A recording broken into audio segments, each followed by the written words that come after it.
अस्सलाम वालेकुम रवलों के स्वागत बा भोजपुरी जोगाड़ू किचन में। तो आज हम गैस खतरा फंकी बनावे के तरीका बतावे चलतनी। तो कितना लोग के खाना खइला के बाद में पेट में दर्द हो जाला, पेट फूल जाला, खटापन ढेकार आवेला, पाचन सही ना होखेला। तो वही खतरा हम ई फंकी बनावे के तरीका हम बतावे चलतनी। ई फंकी कोई भी खा सकेला, छोटा बड़ा बच्चा कोई भी खा सकेला। तो देखी लोनी हम जीरा आ सौंफ एक बराबर ले बानी। एक 4 भाग में हम जवाइन ले बानी आ थोड़ा सा मंगरई ले बानी। तो एकरा के 1 मिनट खतरा एकरा के भूज लिया, कचापन बिल्कुल खत्म हो जाए। तो चली लोनी हम भूज के दिखाओ।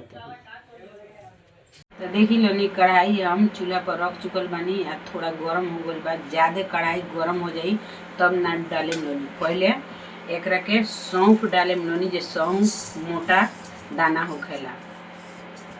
एकदम लो फ्लेम पर एकदम भूने में लोगी एकरा के।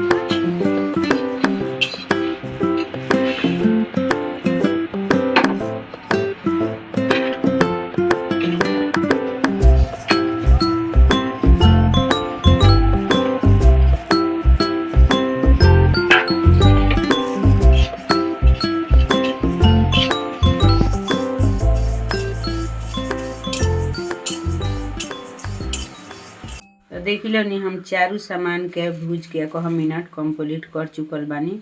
तो एकरा के सिलवट पर पीस लिए। तो रउआ लोगन घर मिक्सी हुई तो मिक्सी में पीस सकतानी लोनी। हमरा घर मिक्सी नहीं है तो हम सिलवट पर पीस के पाउडर बना के तैयार करें। तो देखी लोनी सबसे पहले मिक्सी हुई है सिलवट होकी, ओकरा के अच्छा से धो के सुखा लिया जे ऊपर अच्छा से पाउडर बन के तैयार होकी।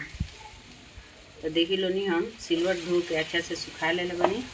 एकरा के ए पर पाउडर के सब बना लिए।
तो देखी लोनी हम पाउडर के पूरा पीस के पाउडर कंप्लीट कर चुकल बानी। एकरा के पहले सब पूरा पीस के आ अंगिया से चाल के आ फिर दोबारा पीस के एकरा के तैयार कइल जाई।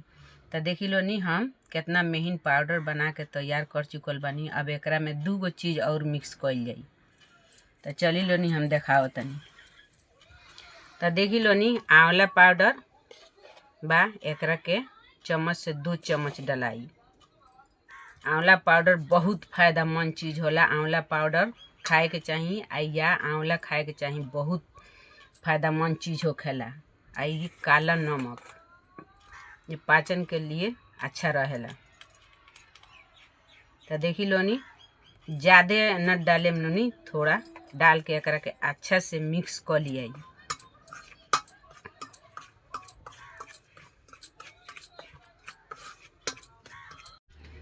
तो देखी लोग नी फंकी ई कोई भी खा सकेला। हम गैस से बहुत परेशान रहत रहनी। जब फंकी हम बना के खाइल चालू करनी तो बहुत स्वस्थ रहनी। तो यही सही बनाएम लोनी। तो देखी लोनी ई मार्केट वाला एथी है आंवला पाउडर। तो रउआ लोगन के सीजन में आंवला मंगा के खरीद के आ ओकरा के कद्दूकस के पाउडर बना सकतानी लोनी, या मार्केट से मंगा के आ खा सकतानी लोनी। तो देखी हम मार्केट वाला 2 गो ऑनलाइन से मंगैले रहनी। तो एगो हम फंकी बनावेनी तो एगो ख़त्म हो गइल बा, एगो अभी पैकिंग बा। तो रउआ लोगन के आंवला पाउडर या घरे बनाई लोनी या मार्केट से मंगा के डालेम लोनी। मने फंकी में जरूर डालेम लोनी आंवला पाउडर। काहे से आंवला पाउडर बहुत फायदेमंद चीज़ होला। ऐसा ही भी खाइल जाला आंवला पाउडर, या फंकी में डाल के खाइल जाला। तो देखी लोनी ई हमार चूरन बन के फंकी एकदम तैयार हो चुकल बा। अब एकरा के शीशा के जार में एकरा के रख दिया। ई केहू भी खा सकता, बच्चा भी खा सकता लो या सियान भी खा सकता लो।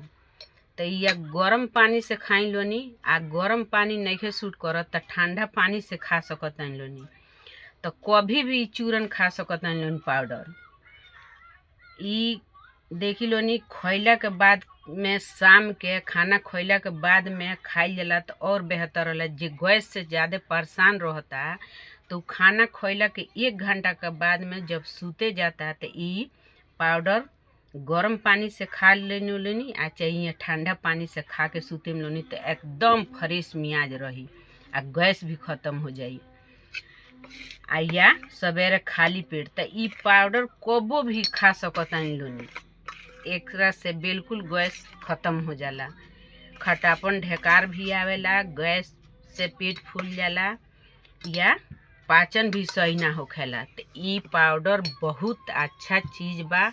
घर के सामान से बना के खइला में बहुत अच्छा ई गैस खतरा फंकी बन के हमनी के तैयार हो जाता। तो रउआ लोगन के बनाएम लोनी तो कांच के जार में रखेम लोनी। जे कांच के जार में रखला से ई होखेला जो हमनी के फंकी जौन बनेला उ खराब ना होखेला। तो ज़्यादा दिन खतरा नत बनाएम लोनी, थोड़ा थोड़ा बना के खा के ट्राई करेम लोनी। तो ई हमार जानकारी अच्छा लागल हुई तो चैनल के सब्सक्राइब, ई हमार जानकारी अच्छा लागल हुई तो रउआ लोगन के यही तरह ले आके घरेलू सामान से पाउडर गैस वाला पाउडर बनाई लोनी, फंकी बनाई लोनी आ खाई लोनी, आ बच्चा के खिलाई। कोई भी खा सकता। ई घर के सामान से पाउडर बन के तैयार होता गैस के फंकी। तो रउआ लोगन के यही तरीका से किचन के सामान से फंकी बनाई लोनी, आ बच्चा के खिलाई लोनी, आ रउओ खाई लोनी। आ हमार वीडियो अच्छा लागल हुई तो